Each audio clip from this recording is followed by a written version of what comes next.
Hello, fellow agents. I have my favorite lender here, Eric Hamilton. He is from your rate.com now. Sorry, I should have asked you that before we could jump on.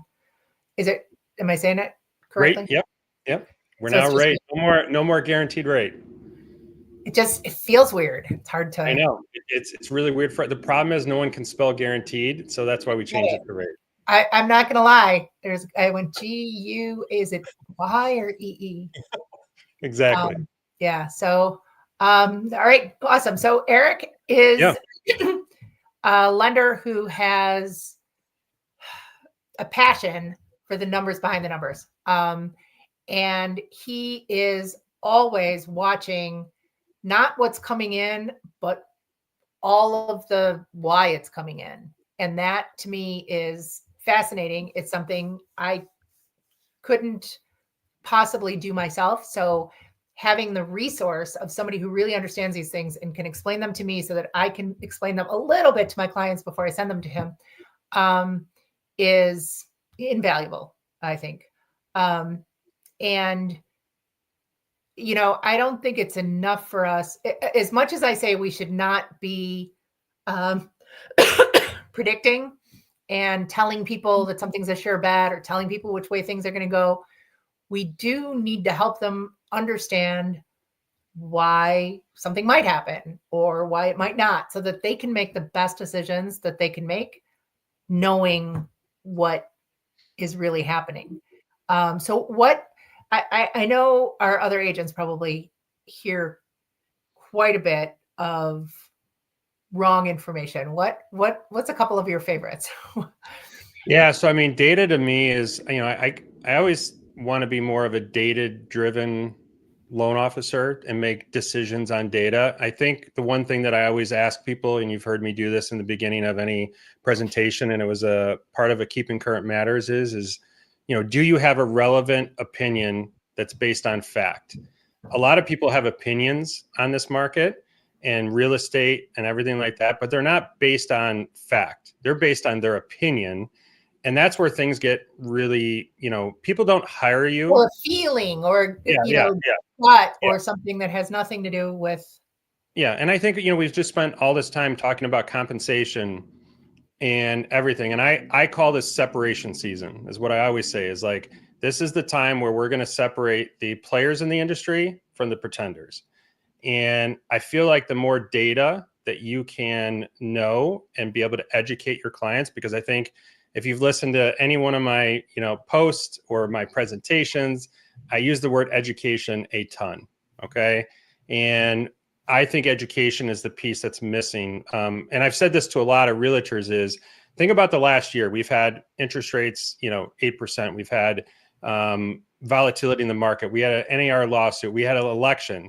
If we're all confused in the industry, imagine the consumer sitting at a kitchen table deciding that they want to enter the market. So that confusion to me is the opportunity. So for me, data is everything. You need to be able to educate a client, not tell them what they need to do. You need to give them the information to be able to make an informed decision and feel comfortable about that decision and not feel like they're getting sold anything. They need to feel Right. like they're getting the information that's going to help them make the right decision. And the right decision may not be buying a home. That's the key. And I think when you do that, compensation, all that stuff doesn't even matter. It's not even a part of the conversation because people are looking for guidance right now. So that for me, that's data driven. So for me, I spend my entire morning, an hour when I'm at the gym. I'm an early riser, really early. Getting up early has changed my life. I know it's not for everybody, but I get up at 4:30. Okay. And a lot of that is, I want to go to the gym. I want to, I listen to audiobooks. I listen to podcasts. I'm really into Altos research. I love everything that they're doing. Resi Club is another one, RESI Club.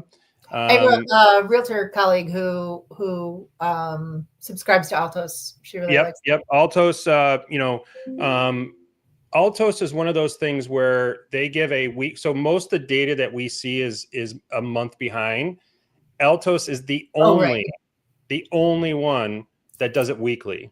Okay. So every Monday, you can go to their YouTube page and you can get an update on what's going on in the market. Now it's national. Okay. I subscribe and I can break it down by county. You can look at DuPage County. You can see inventory levels. You can see whatever. But so that's something that I'm really, that I follow a lot. Twitter, X, whatever one it is, if you follow some of these people on X, they give out, Housing Wire, a lot of these people, they give out a ton of information in short snippets because that's what Twitter is. So that's the only reason why I use Twitter is to follow housing people. My entire Twitter feed are housing analysts. That's all it is. I don't have anything else on there. I don't get in all the, mess and all that. I have only housing people. And I just go through there. There's a ton of content in there. So, I'll look at that in the morning and I'll get some really good information. Housing Wire, phenomenal. They have a great podcast. Logan Mon, I can't think of his last name is super long, but he's always on the Housing Wire podcast. Really good, shares a ton of charts. And then, obviously, Keeping Current Matters is that's the one that I've been following because they make it so easy for realtors. Yep. They put it all into great visuals. They dumb it down. Yeah. They're way smarter than I am. And they make it so that I can understand and absorb. We were just talking about the maps and how you can look and you can start to see trends. You can see the patterns. You can see what's going on in other parts of the country, and that can help you get an idea of what might be coming to where you are. I hear so many realtors say, I'm sorry, but I'm not trying to slam other realtors. I'm really not. But I hear realtors say some really stupid things about the market and what they think is coming. And all I can think is you're going to get sued. You're telling somebody that they should spend a lot of money based on your hunch. And you've got no data to back it up, and you don't even care about that. You're just saying, well, I think prices are going to go down. Okay. And now somebody's going to, base their behavior and where their family lives on that. I don't. Yeah. That's where data is so valuable because, I only share the data and I let the client determine what that decision is going to be or what they feel. And I feel like if you have the right data, it can be very clear for a consumer to digest that data and then make a decision based off that data on what they think.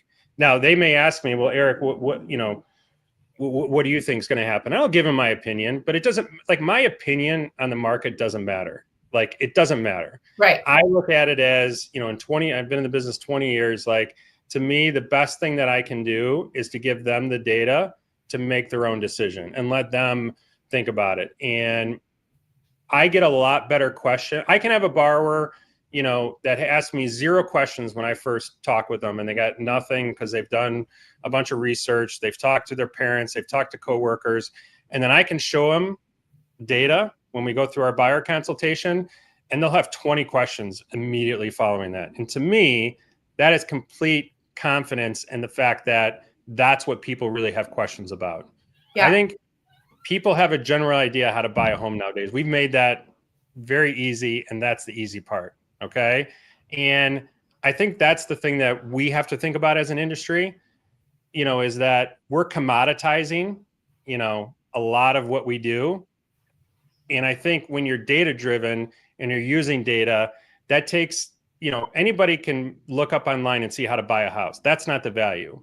Your knowledge, your data, your ability to dissect the market and advise a client, that can't be done, by everybody. And that's how you get away, again, getting back to the compensation discussion is like, that's the value. That's why people hire you, is because you're able to dissect that. So for me, I think that's the opportunity in the current market, is really going into understanding data and then being able to relay that data, because it also, what I always say is, it helps me manufacture listings. It helps me manufacture business, because if you're asking the right questions and you're giving the right data, you may have people reach out to you that are like, oh, wait, I heard you are doing this, or, hey, in this conversation, you talked about getting this equity. I didn't realize I had this much equity. I didn't realize I could pay off my debt. I didn't realize I could buy a house and have the payment lower.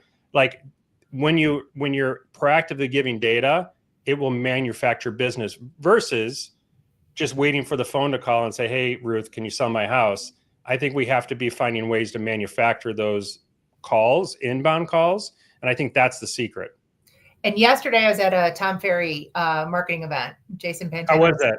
It was, my brain was like, when you make a smoothie and you watch it just go around, that's how I felt at the end of the day. Yeah. It's just, they just give so much information, and it's amazing. So this really stood out though. And he said it and then kept coming back to it. What do we sell?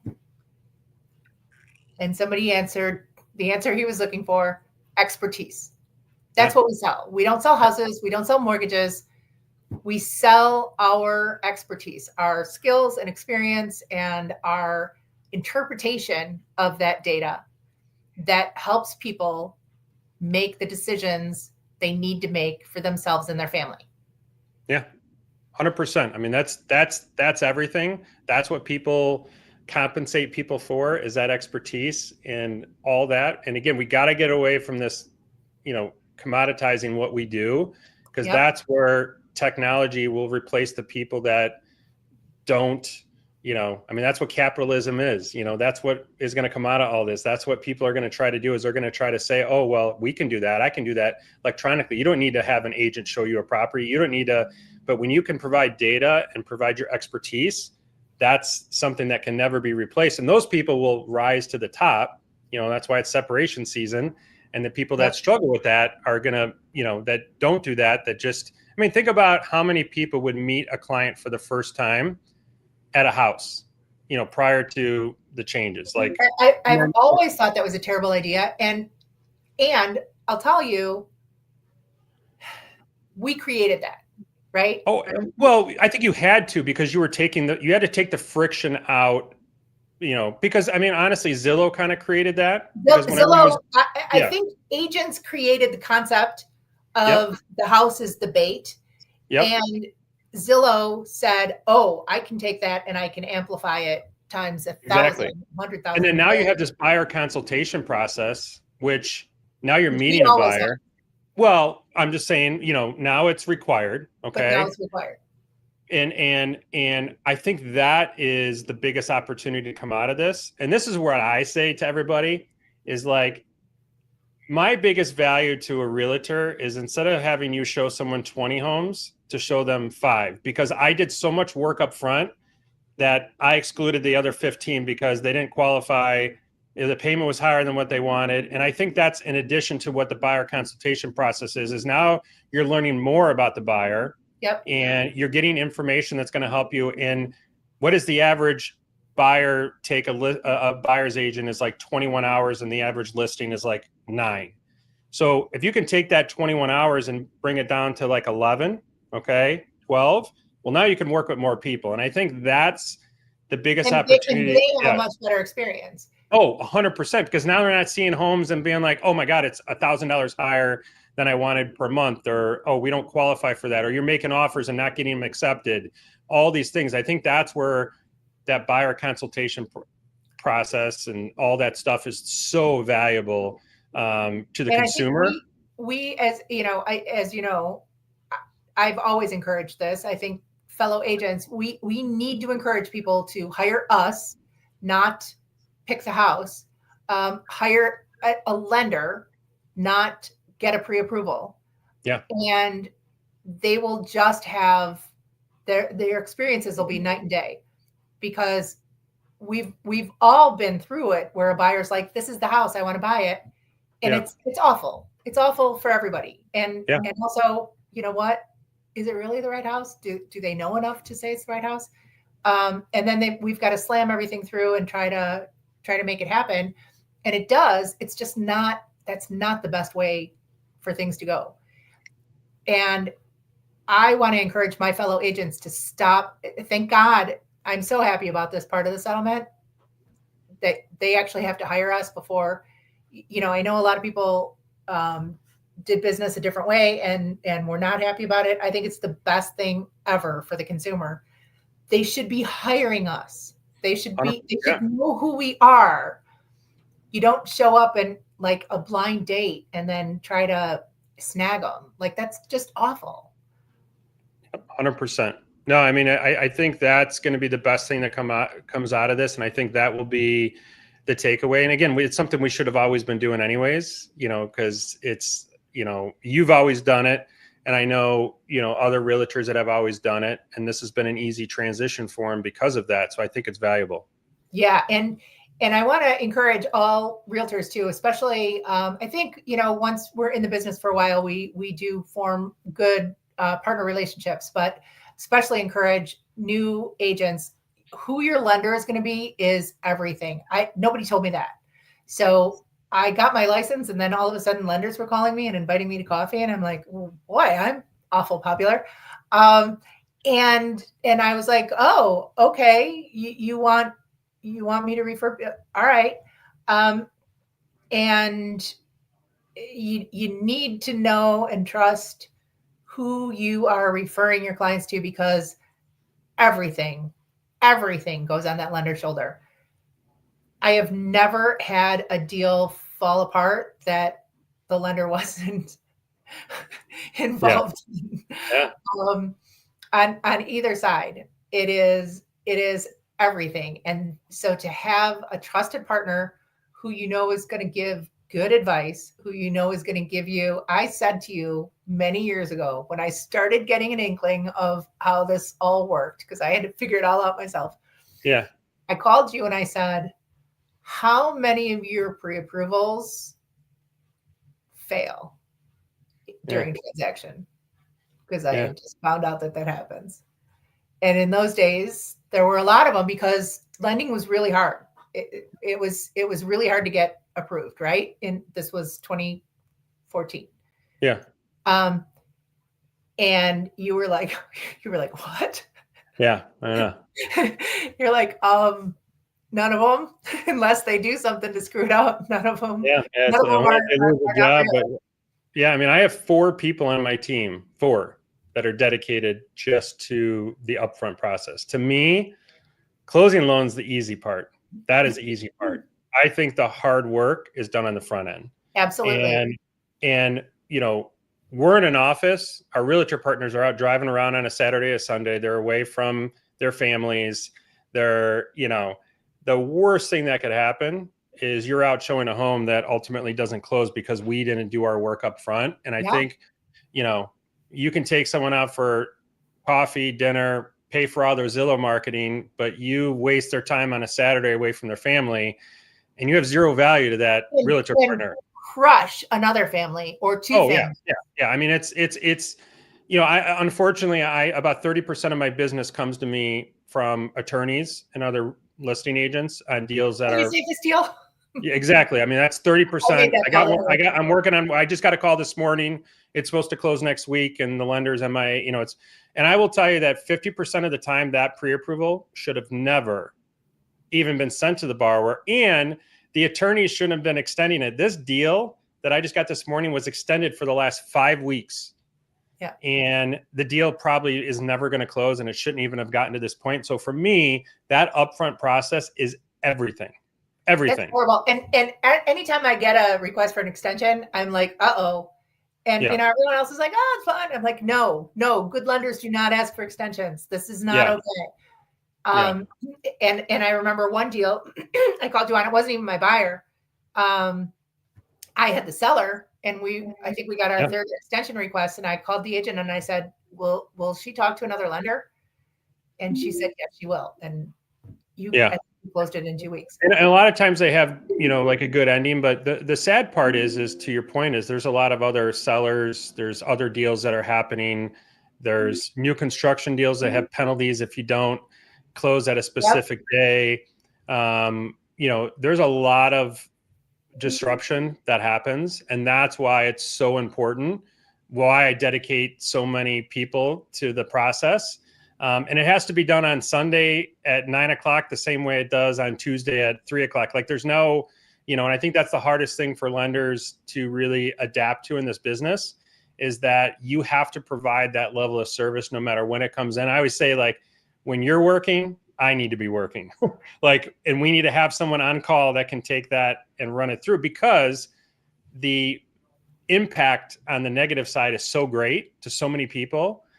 Whereas some people, and I think they make the mistake of, we'll just get it in and then we'll figure it out later. Exactly. That is that is the philosophy irresponsible. Yeah. Correct. Irresponsible. Yeah.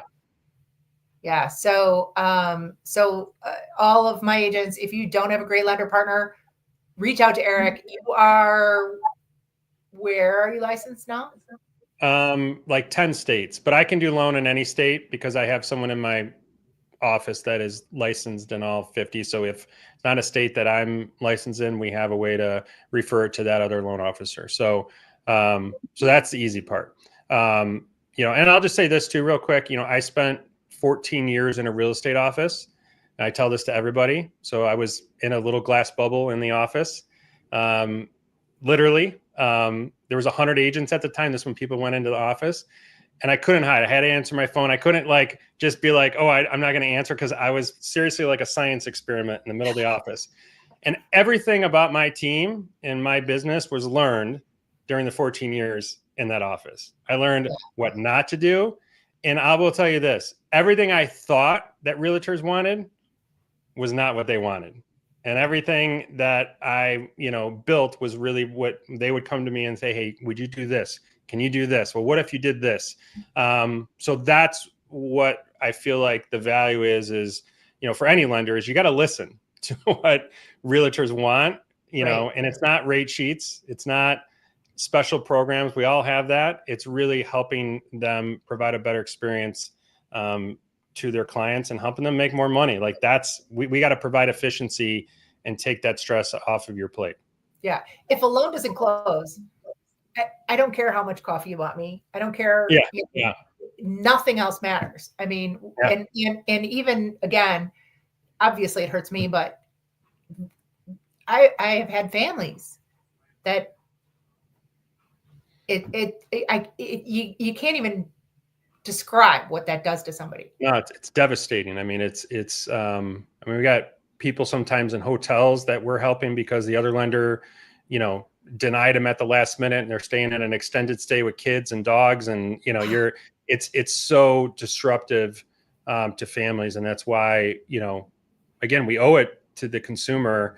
And I think that's the thing that, unfortunately, there's so much animosity right now between lenders and realtors. You read these, we're all in these chat groups, and you see like a realtor asks a question. There's just 200 realtors that will just tear the person apart, or in my lender groups, tear the person apart. And for me, I just, now more than ever, after everything that we've been through and the market and everything, we need more synergy as an industry between lenders and between realtors, and to help, there's so much business to go around. We need more synergy and more ability to work together, because that is what's going to be the best for our industry. Otherwise, people are going to be replaced because we're so worried about slamming each other that we're missing, all of this other consumers that are out there basically confused and needing advice, because we're so worried about, everything going on. So that's the one thing that I hope we can get. I started every Agents Helping Agents event with the threats to our business are not in this room. Yeah. We have real enemies looking to destroy us, and we need to work together. No, I mean, what you've done with that group is really, exactly what I'm talking about. It's all different, brokerages. And I see you guys respond to each other and your Facebook page, and how much you help each other, and you go out and you enjoy the company of each other.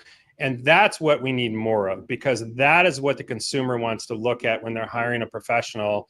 There's a lot of egos in our business, and it's easy to have an ego in our business. Yeah. But I think the people that can keep that in check are the people that are going to rise to the top, because the more you help fellow agents or fellow lenders, the better it is for the consumer and us as a whole moving forward.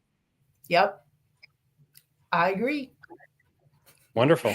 Thanks so much, Eric. I will see you soon. And thanks to everybody tuning in to watch. Talk to you later. Thank you, everyone.